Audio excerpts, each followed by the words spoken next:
بسم اللہ الرحمن الرحیم۔ السلام علیکم۔ ہم نے کچھ ٹاپکس ڈسکس کرنے سٹارٹ کیے تھے پلانٹ پیتھولوجی کے۔ اس میں ہم نے جو سب سے پہلے ٹاپک ڈسکس کیا، ہم ڈیسینڈنگ آرڈر میں پڑھ رہے ہیں۔ ہم نے جو پہلے ڈسکس کیا وہ تھا امپورٹنٹ ڈائزیز ان کراپس۔ پھر ہم نے دوسرا ٹاپک ڈسکس کیا پلانٹ ڈائزیز سمٹمز، کہ پہلے کے اندر ہم نے یہ بات کی تھی کہ ڈائزیز کون کون سی ہیں امپورٹنٹ، جن کی وجہ سے ییلڈ کم ہوتی ہے، جس کی وجہ سے ہماری کراپس کو ایفیکٹ ہوتا ہے۔ پھر دوسرے لیکچر کے اندر ہم نے بات کی کہ کون کون سے سمٹمز ڈائزیز کے سامنے آتے ہیں اور کس کس کی وجہ سے آتے ہیں، پھر ان کا کنٹرول کیا ہے۔ اب تیسری وجہ ہم پڑھنے لگے ہیں کہ ڈائزیز کے کازز کیا ہیں۔ سب سے پہلی بات یہ ہے، جب بھی آپ کسی بھی ڈائزیز کو ڈایاگنوز نہیں کرو گے نا، تو آپ اس کو آپ اس کی ٹریٹمنٹ نہیں کر سکتے۔ کسی بھی ڈائزیز کو کیور کرنے کے لیے، اس کو ٹریٹ کرنے کے لیے سب سے پہلی بات جو سب سے ضروری ہوتی ہے وہ یہ ہوتی ہے کہ آپ سب سے پہلے کسی بھی ڈائزیز کو جناب والیہ ڈایاگنوز کریں۔ جب تک آپ ڈایاگنوز نہیں کر پاتے، آپ اس ڈائزیز کو ٹریٹ نہیں کر پاتے۔ اب کہانی یہ ہے کہ پلانٹ کے اندر جو بھی ڈائزیز کاز ہوتی ہیں وہ یا تو کسی پیتھوجن کی وجہ سے ہو رہی ہوتی ہیں یا وہ انوائرمنٹل فیکٹر کی وجہ سے ہوتی ہیں۔ کچھ کیسز کے اندر جو سمٹمز ہیں یا جو سائنز ہیں وہ پیتھوجنز کے تو موجود ہوتے ہیں، اور کسی بھی ایکسپیرینس پرسن کے لیے جو مائیکولوجسٹ ہے، جو پلانٹ پیتھولوجسٹ ہے، اس کے لیے تو آسان ہے، وہ بآسانی اپنے ایکسپیرینس کی بیس کے اوپر وہ ڈایاگنوز کر جاتا ہے کہ یہ ڈائزیز کسی پیتھوجن کی وجہ سے ہے یا انوائرمنٹل فیکٹر کی وجہ سے ہے۔ اگر تو ڈائزیز کسی پیتھوجن کی وجہ سے ہوتی ہے تو اس کو ہم کہتے ہیں انفیکٹیس ڈائزیز۔ اگر ڈائزیز کسی انوائرمنٹل فیکٹر کی وجہ سے ہوتی ہے تو اس کو جناب والیہ ہم کہتے ہیں نان انفیکٹیس ڈائزیز۔ سب سے پہلے ہم بات کرتے ہیں انفیکٹیس ڈائزیز کے بارے میں۔ انفیکٹیس ڈائزیز میں نے جیسے پہلے عرض کیا کہ یہ ڈائزیز کسی پیتھوجن کی وجہ سے، اور پیتھوجن ہی آپ پچھلے 2 ہفتوں سے پڑھ رہے ہیں۔ اب ان پیتھوجن کے اندر جو مشہور زمانہ ہیں، جو بدنام زمانہ ہیں، وہ فنجائی ہیں، بیکٹیریا ہیں، پیراسٹک ہائر پلانٹ ہے، نیماٹوڈ ہے، پروٹوزوا ہے، وائرسز ہیں۔ آج کل وائرس کا زمانہ ہے، وہ 2019 اور 20 کے فیورٹ ہیرو ہیں۔ اب یہ جو پیتھوجن ہیں یہ پلانٹ کی سرفس کے اوپر موجود ہوتے ہیں۔ ان پیتھوجن کی جو موجودگی ہے اس کو انڈیکیٹ کیا جاتا ہے، اس کو دیکھا جاتا ہے، پھر اس ڈائزیز کو کیور کیا جاتا ہے۔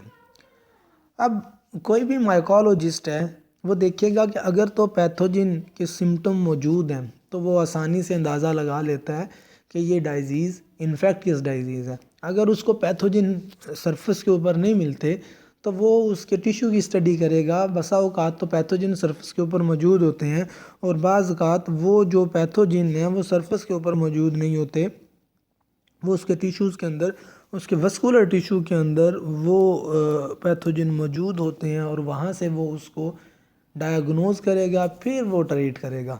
اب انفیکٹیس ڈائزیز کے اندر کچھ ڈائزیز پیراسٹک ہائر پلانٹ کی وجہ سے ہوتے ہیں۔ آپ نے دیکھا ہوگا کہ بعض پلانٹ ہوتے ہیں ان کے اوپر کچھ پودوں کی بیل چڑھی ہوتی ہے۔ بعض پیراسٹک پلانٹ بھی ہوتے ہیں، وہ دوسرے پلانٹ کے اوپر اپنی جڑیں جو ہے وہ اس کے اندر اینکر کرتے ہیں، اور وہاں سے وہ فوڈ لے لیتے ہیں۔ جیسا کہ یہ رائٹ سائڈ پہ آپ کو جو پکچر نظر آ رہی ہے، یہ ایک اسکیوٹا کیلیفورنیکا کی پکچر ہے۔ اس میں کیا جناب، پیراسٹک ڈوڈر جو ہے یہ اس کے اوپر آپ کو نظر آ رہی ہے، ایک بیل سی جو نظر آ رہی ہے، یہ کیا کرتی ہے ٹماٹو پلانٹ کے اندر اپنے ہسٹوریا اینکر کرتی ہے، اور ہسٹوریا اینکر کرنے کے بعد وہاں سے وہ اس کے فلوئم تک، اس کی زائلم ویسل تک اس کے ہسٹوریا چلے گئے ہوتے ہیں، اور وہاں سے وہ اپنا فوڈ لے رہی ہوتی ہے۔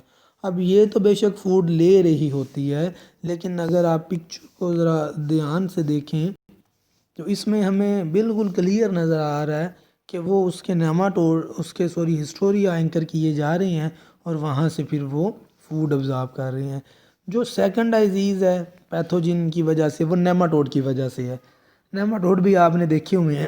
اگر نیماٹوڈ کسی پلانٹ کی سرفس کے اوپر، اس کے رائزوسفیئر کی سرفس پر موجود ہیں تو وہ ڈائزیز کاز کریں گے۔ جیسا کہ یہ سویابین پلانٹ کی روٹ ہے.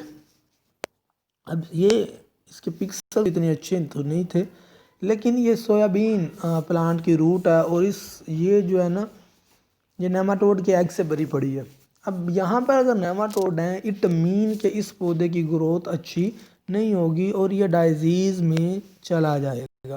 اس کے بعد جناب جو تھرڈ ون ہے ڈائزیز کاز بائی فنجائی اور بیکٹیریا. پچھلا لیکچر، اس سے پچھلا لیکچر یہ آپ نے جو ڈائزیز پڑھی تھی اس میں فنجائی اور بیکٹیریا کا ہی ذکر تھا، تو یہاں پر اس کی ڈیٹیل میں جانے کا فائدہ نہیں. وہی 2 لیکچر آپ دیکھ سکتے ہیں، لیکن پھر بھی میں نے اگزامپل اس میں ایڈ کر دی وہ پرانے والی کی جو آپ نے پڑھی ہوئی ہے. یہ لیفٹ سائڈ پر دیکھو، یہ آپ کو جو پکچر نظر آ رہی ہے یہ چاول کے پتے ہیں، اور آپ نے اس لاسٹ لیکچر کے اندر بھی دیکھا تھا کہ ہیلمینتھیوسپوریم جو فنگس ہے اس کی وجہ سے یلو سپاٹ سرفس کے اوپر اپیئر ہوتے ہیں، اور یہ ایک ڈائزیز ہے جس کی وجہ سے چاول کی فصل کے اندر کمی آتی ہے. اور یہ جو دائیں طرف آپ کو نظر آ رہی ہے یہ کراؤن گال ڈائزیز ہے جو کہ ایگرو بیکٹیریم کی وجہ سے سامنے آتی ہے. تو یہ لاسٹ لیکچر ہم نے ڈسکس کیا ہوا ہے، اس کے اندر ہم نے پوری بات کی ہوئی ہے فنگس کی وجہ سے جو ڈائزیز ہیں یا بیکٹیریا کی وجہ سے جو ڈائزیز ہیں. سیکنڈ جو ڈائزیز کی وجہ ہے وہ ہے نان انفیکٹس ڈائزیز. اگر آپ کو پیتھوجن نہیں مل رہے، آپ کو سرفس کے اوپر پیتھوجن نظر نہیں آئے، تو اس کا مطلب یہ ہے آپ نے اس کے ٹیشو کی اسٹڈی بھی کر لی، آپ نے دیکھ بھی لیا، پھر بھی پیتھوجن نظر نہیں آئے، اٹ مین کہ وہ جو ڈائزیز ہے وہ پیتھوجن کی وجہ سے نہیں ہے، وہ انوائرمنٹل فیکٹر کی وجہ سے ہے. اب وہ جو انوائرمنٹل فیکٹر ہیں وہ کئی طرح کے ہو سکتے ہیں. بسا اوقات جو ٹاکسک سبسٹنس ہیں اس کی ایکسیس ہو جاتی ہے، اس کی وجہ سے ڈائزیز سامنے آ سکتی ہے. کبھی کبھی ایسا ہوتا ہے کہ جو اسینشیل نیوٹرینٹ ہیں، جو سبسٹنس ہیں جیسے کہ آکسیجن ہے یا کچھ منرل نیوٹرینٹ وغیرہ ہے، وہ پودے کو نہیں ملتے. اور بسا اوقات یہ ہوتا ہے کہ ایکسٹریم کنڈیشن چلی جاتی ہے، like temperature, humidity, oxygen, carbon dioxide کی کنسنٹریشن یا بہت زیادہ ہو جاتی ہے، اس کی وجہ سے وہ پودا گرو نہیں کرتا. جیسے کہ یہ دو پکس نیچے آپ کو نظر آ رہی ہیں، ایک اس میں مسئلہ ہوا ہے تھوڑی سی مسٹیک ہوئی ہے کہ یہ جو نیچے ڈسکرپشن لکھی ہے نا یہ الٹ ہوگی. یہ آپ دیکھو نا، یہ والا جو لکھا ہوا ہے نا ریڈ میں یہ چیز، یہ اس ڈایاگرام کی ایکسپلینیشن ہے. یہ ڈائزیز ہے سن سکیلڈ. اس میں کیا ہوتا ہے کہ آپ کو ٹماٹر نظر آ رہے ہیں، یہ دیکھیں اس کے اوپر ایک ہی سرفس کے اوپر لائٹ پڑتی ہے اور اس کی وجہ سے یہ ٹماٹر کا کلر چینج ہو گیا. اور یہ نان انفیکٹس ڈیزیز ہے جو کہ انوائرمنٹل فیکٹر کی وجہ سے آتی ہے.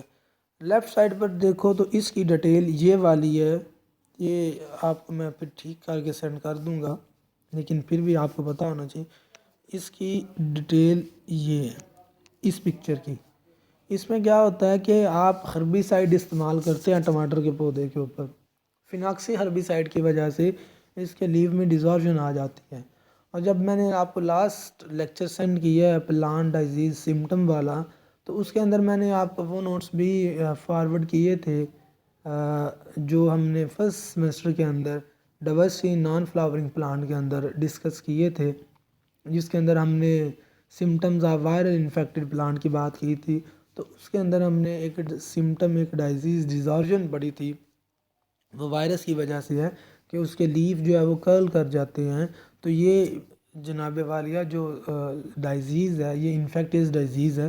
تو یہ جو ڈیٹیل ہے اس ڈایاگرام کی یہ والی ہے، اور ٹماٹر کی یہ والی ہے. آپ نے اس کو ٹھیک کر لینا ہے. اگر میں تو ٹھیک کر کے سینڈ کر دیتا ہوں تو اوکے، ورنہ آپ کو یاد ہونا چاہیے کہ اس کی یہ ڈیٹیل ہے اور اس کی یہ ڈیٹیل ہے. تو آج والے جو ٹاپک کے اندر ہم نے باتیں کی یہ پرانے کے ساتھ ریلیٹ کرتی ہیں، پرانے والی چیزیں آپ اس میں ایڈ کر سکتے ہیں.